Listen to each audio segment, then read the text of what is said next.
नमस्कार दोस्तों, मैं रजनीश वशिष्ठ आप सबका स्वागत करता हूं अपने YouTube चैनल पर। आज हम शुरू करने जा रहे हैं अपना अगला लेक्चर इंडियन पॉलिटी का। जैसा कि हम सब जानते हैं कि भारत में राज्य व्यवस्था की शुरुआत बहुत पहले से हुई थी, लगभग अंग्रेजों के आगमन से ही शुरू करते हैं। तो बेसिक कंसेप्ट समझने के लिए सबसे पहले देखते हैं कि अंग्रेज भारत में आए थे ईस्ट इंडिया कंपनी के रूप में, और ईस्ट इंडिया कंपनी के रूप में जब आए तो इनको 31 दिसंबर सन 1600 में एक चार्टर मतलब एक लीगल डॉक्यूमेंट, ऑफिशियल डॉक्यूमेंट बना के दिया था। तब की क्वीन एलिजाबेथ टेलर प्रथम ने परमिशन दी थी ईस्ट इंडिया कंपनी को भारत में आकर व्यापार करने की। और शुरू में जो इनको परमिशन मिली थी वो सिर्फ 15 साल तक की थी, सिर्फ 15 साल तक की ही परमिशन मिली थी। बाद में इसको एक्सटेंड कर दिया गया था, एक्सटेंड किया गया 1609 में। और जो एक्सटेंड किया गया तब इसको इनडेफिनिट टाइम के लिए एक्सटेंड किया गया था। ये एक ट्रेडिंग कंपनी के रूप में आए थे, लेकिन बाद में इन्होंने यहाँ पर आकर देखा और धीरे धीरे एडमिनिस्ट्रेशन में अपने पांव पसारना शुरू कर दिया था। तो बेसिक कंसेप्ट से शुरू करते हैं कि ईस्ट इंडिया कंपनी में कैसे भारत में आए, कैसे इन्होंने ट्रेडिंग कंपनी से एक एडमिनिस्ट्रेटिव फर्म के रूप में कैसे काम किया। तो ब्रिटिशर्स का डोमिनेंस देखने के लिए शुरू करते हैं। अंग्रेज भारत में आए थे, वो सी रूट ये था, देखो लंदन से शुरू होकर यहाँ पर Cape of Good Hope South Africa में, यहाँ से आते हुए यहाँ से निकल के सीधा यहाँ पहुँचे थे। ये मुंबई पोर्ट है, इसके ऊपर है सूरत गुजरात का पोर्ट। वहाँ पर अंग्रेज पहली बार भारत में आए थे। अंग्रेज या ईस्ट इंडिया कंपनी इन्होंने भारत में लैंड किया था अगस्त 1608 में, ये याद रखने वाली बात है। ये है क्वीन एलिजाबेथ प्रथम। इन्होंने ही चार्टर पास करके दिया था कि 1600 में अंग्रेज ईस्ट इंडिया कंपनी को इनिशियली 15 साल के लिए भारत में व्यापार करने का लिए, भारत में या कह सकते हैं फार ईस्ट में, इसलिए ईस्ट इंडीज कहा गया उस कंपनी को। ये क्वीन एलिजाबेथ क्वीन एलिजाबेथ प्रथम। जब अंग्रेज भारत में आए तब भारत में शासन चल रहा था मोहम्मद जलालुद्दीन अकबर का। मोहम्मद जलालुद्दीन अकबर भारत के शासक थे और क्वीन एलिजाबेथ ने चार्टर प्रिपेयर करके दिया था 15 साल के लिए ईस्ट इंडिया कंपनी को। और जो ग्रुप था ब्रिटिशर्स का, उस ग्रुप को जाना जाता है मर्चेंट एडवेंचरर्स के नाम से। मर्चेंट एडवेंचरर्स ये आए थे। और अंग्रेजों का मुख्य उद्देश्य क्या था भारत आने का, उनका एम क्या था, प्राइम गोल वो था ट्रेड और क्रिश्चियनिटी को स्प्रेड करना, मतलब धर्म का बढ़ावा करना, ये उनका मुख्य उद्देश्य था। क्वीन एलिजाबेथ ने जिस कंपनी को चार्टर दिया था उस कंपनी का नाम था governor and company of merchants of London trading into the East Indies, ये कंपनी का नाम था। हालांकि ईस्ट इंडिया कंपनी के रूप में चार्टर साइन हुआ था, लेकिन इनिशियली कंपनी का नाम था governors and company of merchants of London trading into the East Indies. East Indies नाम इसलिए दिया गया क्योंकि ब्रिटिशर्स के अकॉर्डिंग, या ब्रिटिशर्स या यूरोप के अगर वर्ल्ड मैप के हिसाब से देखें तो जो इंडियन सब कॉन्टिनेंट है वो उनके अकॉर्डिंग ईस्ट में है, इसलिए इसको नाम दिया गया governor and company of merchants of London trading into the East Indies. और अगर क्वेश्चन आ जाए कि who was the first Britishers came to India, तो इसका आंसर होगा जॉन मिल्डन हॉल। 1599 ईस्वी में भारत आया था, ये पहला अंग्रेज था। और ईस्ट इंडिया कंपनी जो ये ग्रुप ऑफ मर्चेंट्स था, या बोल सकते हैं कि जो एडवेंचरर्स था, merchant adventurers, east India company India में लैंड करती है 24 अगस्त 1608 में। कहाँ पे? सूरत में, सूरत बंदरगाह पर, सूरत पोर्ट गुजरात में इन्होंने लैंड किया था 24 अगस्त 1608 को। इसी बीच थोड़ा सा हिस्टोरिकल कंसेप्ट है कि 1605 में अकबर की डेथ हो जाती है और अकबर के बाद भारत का नया शासक होता है सलीम, जो जहांगीर के नाम से शासन करता है। 1608 में कैप्टन विलियम हॉकिंस एक फैक्ट्री लगाने की मांग रखते हैं इनके सामने। 1611 ईस्वी में पहली अस्थायी फैक्ट्री लगती है और 1613 ईस्वी में पहली स्थायी फैक्ट्री सूरत में लगा ली जाती है अंग्रेजों के द्वारा। फिर जो प्रेसिडेंसीज थी बंगाल, मद्रास, बॉम्बे, इनके पास एक गवर्नर, एक डिप्टी गवर्नर और अदर मेंबर्स होते हैं। ये हिस्टोरिकल कंसेप्ट है। फिर एक है 1707 में जब औरंगजेब की डेथ हो जाती है, इसको मानते हैं decline of Mughal empire, Mughal empire का पतन औरंगजेब की मृत्यु के बाद। उसी समय से ब्रिटिशर्स का प्रभुत्व स्थापित हो गया था। एक गोल्डन ऑर्डिनेंस, जैसा कि आप सबने सुना भी होगा। गोल्डन ऑर्डिनेंस मतलब कि स्वर्णिम फरमान। स्वर्णिम फरमान फर्रुखशियार, जो उसमें भारत के शहंशाह होते थे मुगल राजा, उन्होंने गोल्डन ऑर्डिनेंस पास किया था और इसी को ही Magna Carta of East India Company के नाम से जाना जाता है। Magna Carta of East India company.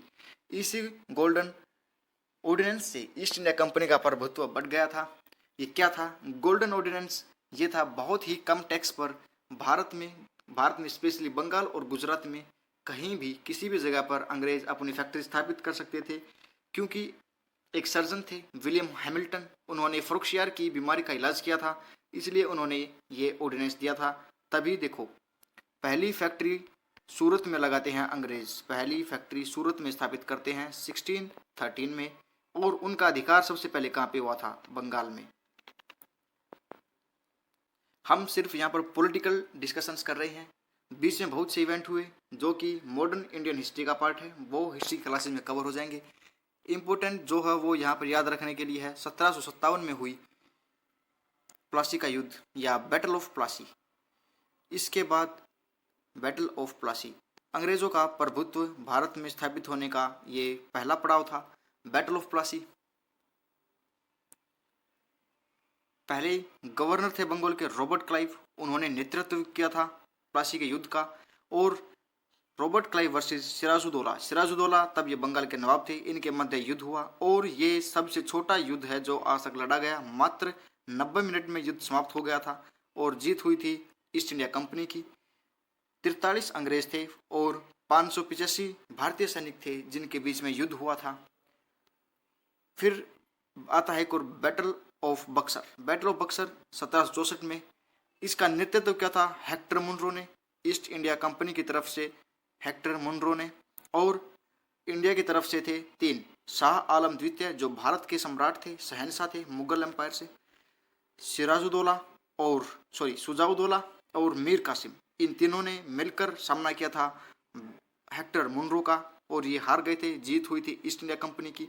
और इसी के बाद बंगाल के दीवानी राइट मतलब कि रेवेन्यू राइट, जो कि धन या टैक्स से रिलेटेड थे, उन्हें एकत्रित करने का सारा मालिकाना हक मिल गया था ईस्ट इंडिया कंपनी को, और ये मिला था ट्रीटी ऑफ इलाहाबाद के बाद। 1765 में हुई treaty of Allahabad. Robert Clive और सुजाउद्दौला और शाह आलम, इन्होंने मिलके एक मीटिंग की और ये ट्रीटी साइन की। इसमें बंगाल, बिहार और उड़ीसा के रेवेन्यू राइट मिल गए ईस्ट इंडिया कंपनी को, और यहाँ से ही शुरुआत होती है ईस्ट इंडिया कंपनी की एडमिनिस्ट्रेटिव फॉर्म के रूप में। पहले ये ट्रेडर्स थे, बाद में ईस्ट इंडिया कंपनी, अब ये एडमिनिस्ट्रेशन में आ गई थी। यहीं से शुरुआत मानते हैं ओरिजिन ऑफ इंडियन पॉलिटी, कि भारत की राज्य व्यवस्था यहीं से शुरुआत होती है, और यही था कॉन्स्टिट्यूशन डेवलपमेंट ऑफ इंडिया। अभी तक हमने जो भी पढ़ा ये सिर्फ और सिर्फ बेसिक कंसेप्ट था कि कैसे भारत में राज्य व्यवस्था स्टार्ट होती है, अंग्रेजों का आना, भारत में ट्रेड करना, अपनी फैक्ट्री स्थापित करना, मुगल एम्परर्स का वीक होना, औरंगजेब की मृत्यु के बाद कोई भी ऐसा सम्राट या ऐसा शासक नहीं हुआ जो अंग्रेजों का सामना कर सके, और फिर फर्रुखशियार ने जो गोल्डन ऑर्डिनेंस पास किया था उससे ब्रिटिशर्स को और ज़्यादा पावर मिल गई, उन्होंने एडमिनिस्ट्रेशन स्टार्ट कर दिया।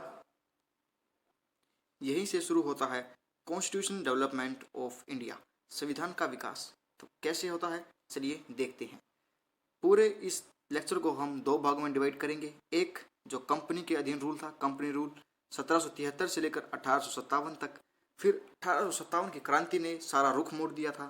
ब्रिटिशर्स ईस्ट इंडिया कंपनी से पूरी की पूरी सत्ता क्राउन ने अपने अधीन कर ली थी। फिर आया क्राउन रूल, जो कि 1858 से लेकर 1947 भारत आज़ाद होने तक था। तो पहले डिस्कशन में कंपनी रूल डिस्कस करेंगे 1773 के रेगुलेटिंग एक्ट से लेकर आगे तक। देखो, ईस्ट इंडिया कंपनी को ट्रेड मोनोपोली थी, जो कि पहले उन्हें 15 साल के लिए मिली थी इनिशियली।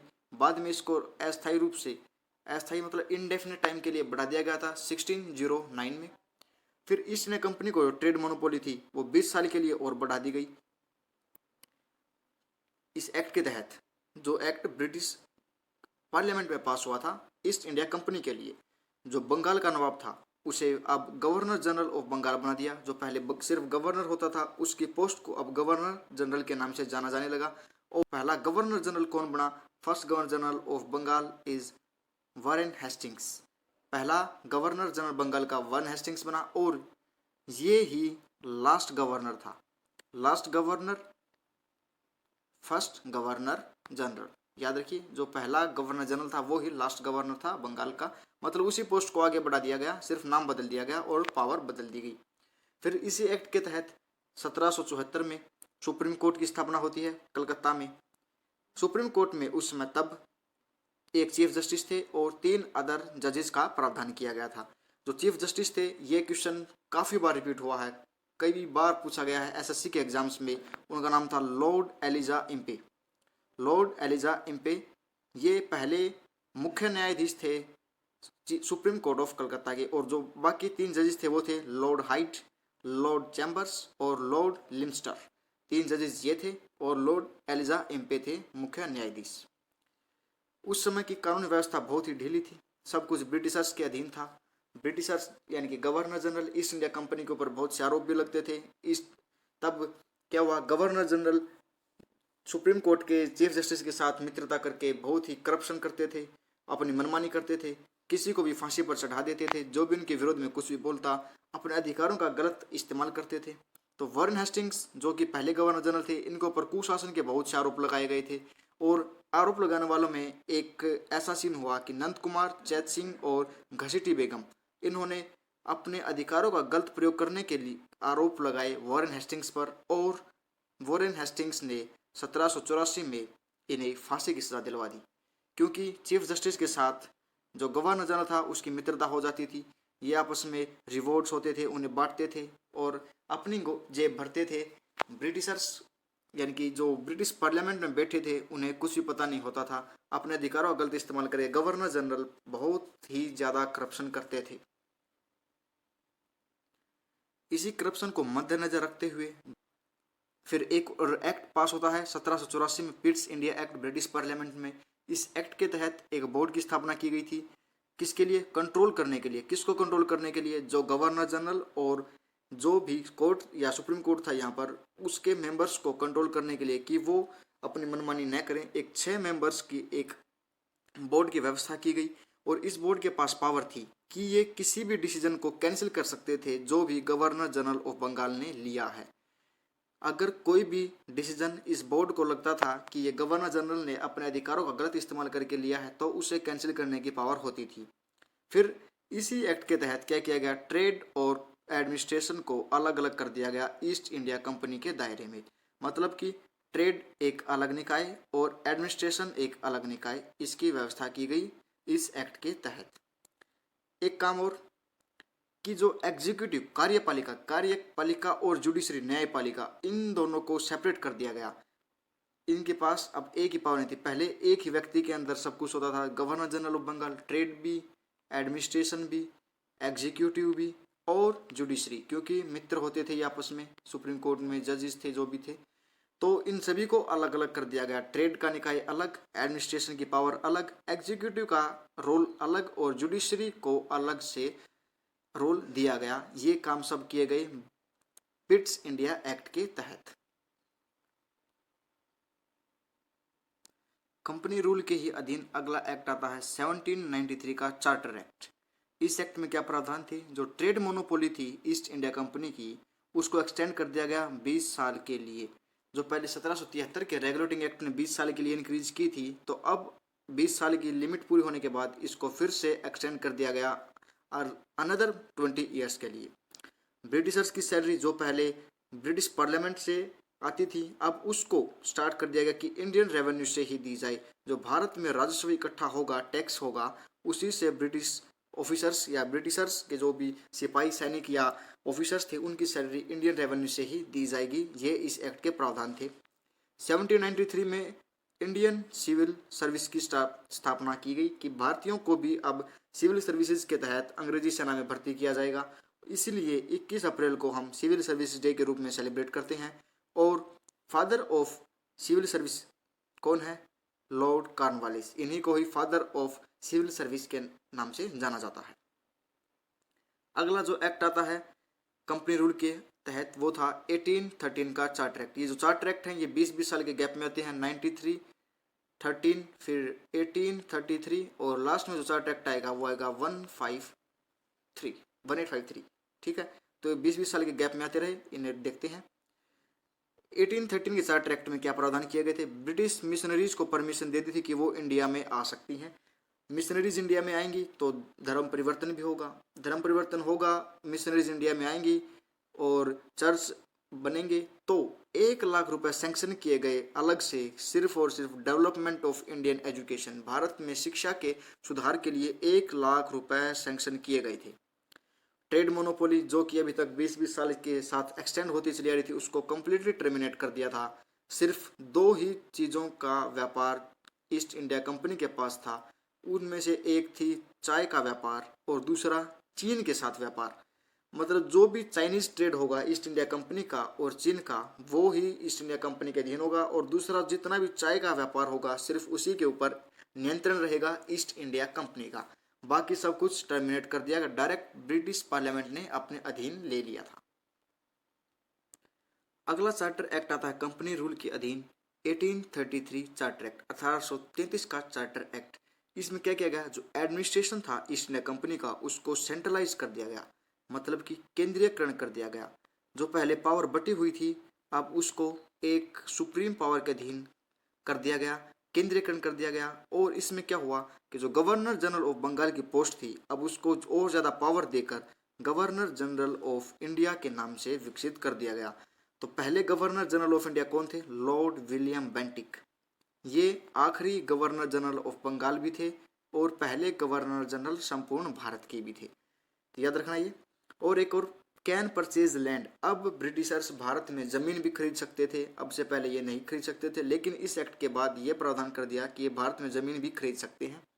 ट्रेड मोनोपोली जो 20-20 साल के साथ एक्सटेंड हो रही थी, पिछले चार्टर एक्ट में सिर्फ 2 ही चीज़ों की बची थी, ट्रेड विद चाइना और ट्रेड ऑफ टी, अब उसको भी कम्प्लीटली टर्मिनेट कर दिया गया। ईस्ट इंडिया कंपनी के पास ट्रेडिंग राइट अब बिल्कुल भी नहीं थे और सिर्फ एडमिनिस्ट्रेशन के राइट थे, सिर्फ प्रशासनिक निकाय बनकर रह गया था। फिर English become official language of India, इसी एक्ट के तहत इंग्लिश को भारत की मुख्य भाषा बना दिया गया था। कंपनी रूल के ही अधीन एक चार्टर एक्ट आता है 1853 का, जो कि आखिरी चार्टर एक्ट था। इस चार्टर में क्या प्रावधान किए गए कि जो 6 बोर्ड के डायरेक्टर थे उनको टर्मिनेट कर दिया गया कंपनी से। कैसे? जो पहले बोर्ड ऑफ डायरेक्टर शुरू हुए थे, जो स्टार्टिंग में 6 थे, वे आगे बढ़कर ऐसे करके 24 हो चुके थे। अब उनमें से 6 को निकाल दिया गया, अब सिर्फ 18 डायरेक्टर ही होंगे कंपनी को रेगुलेट करने के लिए। 1853 में रिटन एग्जामिनेशन की स्थापना कर दी ICS के लिए। किसने की थी? लॉर्ड डलहौजी ने। देखो यहाँ पर 2 पॉइंट याद रखने योग्य हैं कि इंडियन सिविल सर्विसेज के लिए रिटन एग्जामिनेशन की व्यवस्था की लॉर्ड डलहौजी ने 1853 में, और इंडियन सिविल सर्विसेज की शुरुआत की थी लॉर्ड कॉर्नवालिस ने 1793 में, जो चार्टर एक्ट आया था उसके बाद। ठीक है, 1853 से लेकर 1922 तक ये सिर्फ लंदन में ही होती थी परीक्षाएं। मतलब जिसको भी इंडियन सिविल सर्विसेज ज्वाइन करनी होती थी वो लंदन में जाकर ही एग्जाम देगा, लेकिन 1923 के बाद इंडिया में आयोजित होनी स्टार्ट हो गई थी। पहले इंडियन कौन थे जिन्होंने ICS क्वालिफाई किया था इंडियन सिविल सर्विसेज? वो थे सुरेंद्र नाथ बनर्जी। इन्होंने क्वालिफाई किया था लेकिन ज्वाइन नहीं किया। और पहले इंडियन जिन्होंने ICS ऑफिसर बने, ज्वाइन भी किया, वो थे, 2 नाम याद रखने हैं।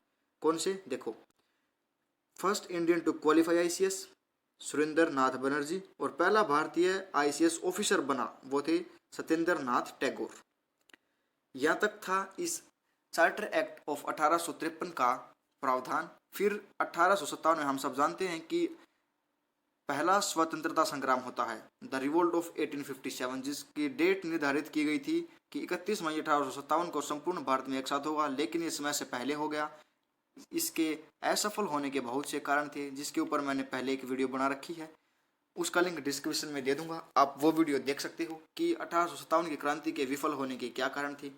यहाँ तक हमारा एक फेज कंप्लीट होता है, जो कि था कि कंपनी के अधीन जितने भी शासन के रूल आए थे वो।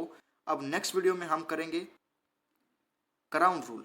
क्राउन के तहत जितने भी भारत के एडमिनिस्ट्रेशन से रिलेटेड या भारत की राज व्यवस्था से रिलेटेड जो भी कानून आएंगे, जो भी व्यवस्था होगी, वो हमारा ए पार्ट हो चुका है। कंपनी रूल कंप्लीट कर चुके हैं।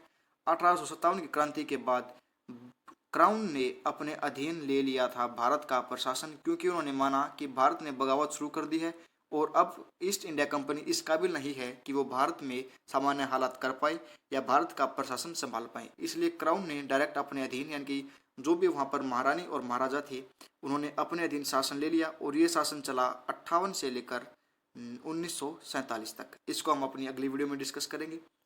तब तक आप वीडियो को देखें। कोई भी डाउट है तो कमेंट करके हमें बताएं और हमारे साथ जुड़े रहने के लिए चैनल को सब्सक्राइब कर लीजिए, बेल आइकन प्रेस कर दीजिए ताकि कोई भी अपडेट मिस ना हो, और अपना ध्यान रखिए।